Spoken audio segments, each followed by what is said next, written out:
There's 3 other teams that survived. We're going to start with Corona Del Mar. That was the Thursday night game. We were all there. We need the helmet, Coach. Oh, yeah, go ahead and grab that real quick. And then, nice. Settle down. Yep. You get so excited in the playoffs. And it just knocked us off the film. All right. Can you see me okay, Murphy? Anyway. CDM was hosting Paraclete at Davidson Field early on. Brett Clemmer, who had an outstanding game, the defensive lineman, would set the tone for the defense. He's going to come off the right tackle's block and get the sack. So CDM early on playing good defense. And then first drive for CDM, Russell Weir has been doing this not only all season long, his entire career for CDM, catches it, gets tackled just short of the goal line, but that's okay because a couple plays later, watch Brett Clemmer here. Now, Dole, it's first and goal in the 4. Are we going to run it in? Oh. Coach Heddig loves his play action. Play action boot right. Brett all alone in the flat. So 7-0 early on for CDM, looking good. But Paraclete would come back. They're going to hit the wide on the slant pattern. So they were hanging around early. The first half was actually quite competitive. That's tough to defend there, too. Yeah, one-on-one coverage. But Thomas Telesco was setting the tone for the defense, going to come up and make a tackle in the backfield. Actually, CDM did a pretty good job this game of shutting down the run game. Paraclete tried to run it. Is your computer all right? Why? Listen to that thing. It's about to take off. I was gaming earlier. All right. So Caleb Annette's going to roll out to the right, and a little bit of a push off there, but hey, if the ref doesn't call it, it didn't happen, right? So They would have the PAT blocked, and so at this point, it's 13-7 CDM, and then Wyatt Lucas had a really good game out of the backfield. Watch him truck this defender. He's low to the ground. Nice catch. Boom. Oh. Lays the boom. So that'd be the halftime score, 13-7. Paraclete hanging around. But in the second half, CDM's going to open it up. Dorset Stecker is going to run a little go route. Caleb puts it right on the money. Wow. Great pass. So great throw, great catch, and spinning the ball. Be careful there. You don't want to get a flag. No flag, right? Nope. So it didn't happen. So again, play action to Lucas Wyatt. Throwback.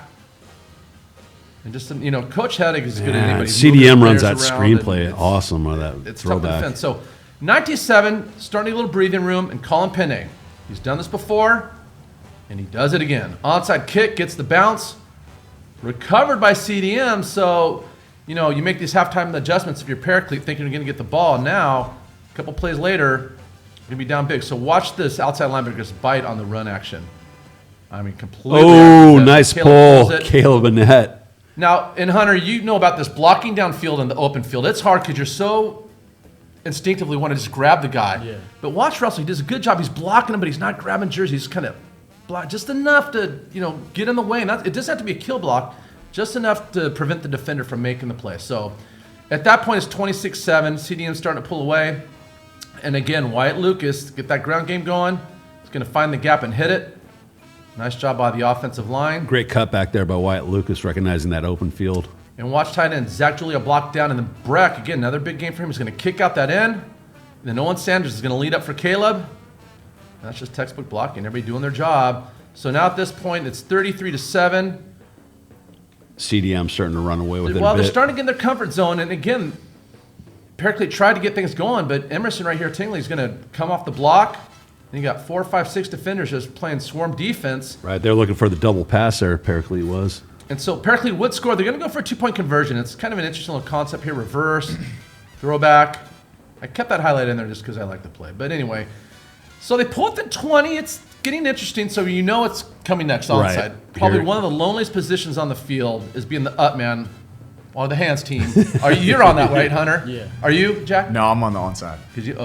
You're the crusher. And Yeah. okay. Yeah. Have you had to do hands this year at all at this point? Yeah, against Redondo. Now, did they get it, or did they kick it towards they you? kicked it right to Jackson Brown. He recovered Thank it. God, right? Okay, yeah, that's stressful. So, Tom Telesco, I don't know if he's a baseball player, but I might want to consider playing shortstop because he does a great job. Great fielding hands, that. yeah.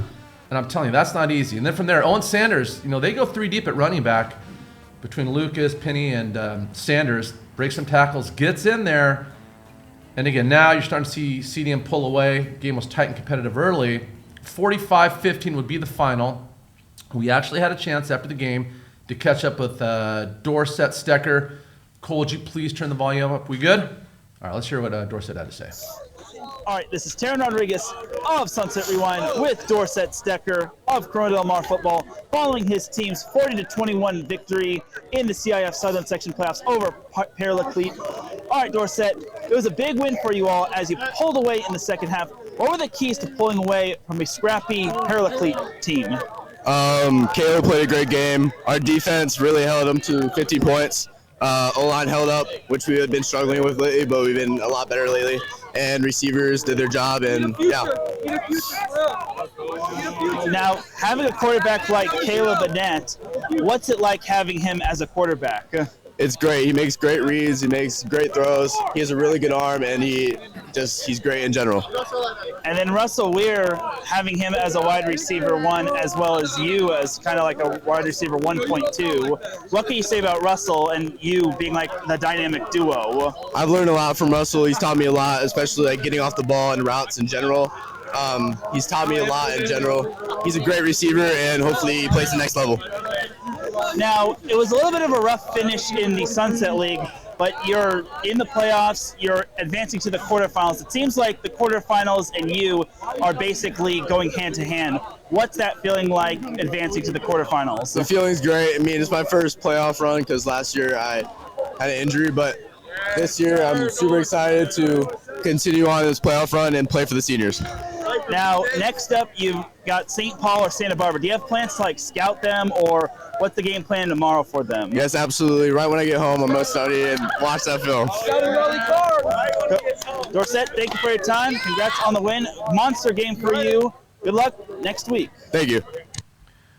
All right, so I got one more interview, Cole, but I want to talk to these guys real quick. When we do the interview, shout out to Dorset because he was under a little duress, and we're going to go over that in a second. When we interview you guys after the game, is it stressful? Is it easy? Does it just kind of depend? Really it depends on the game, like how like the mood is, because say after a loss, a big loss especially, it could be pretty tough for you because you might be going through some certain things. Taryn is the only guy who will interview teams and coaches after. I refuse. I let you guys have your distance. Yeah, but I mean after a win, you're already pumped up. So I mean, I think like why not? Because you're probably feeling good about yourself. Or you're like, oh cool, I'm gonna get interviewed for my great game. So it's like, yeah, I think it's cool. So it's kind of tricky when you're getting interviewed by Taryn because he's kind of got his unique style.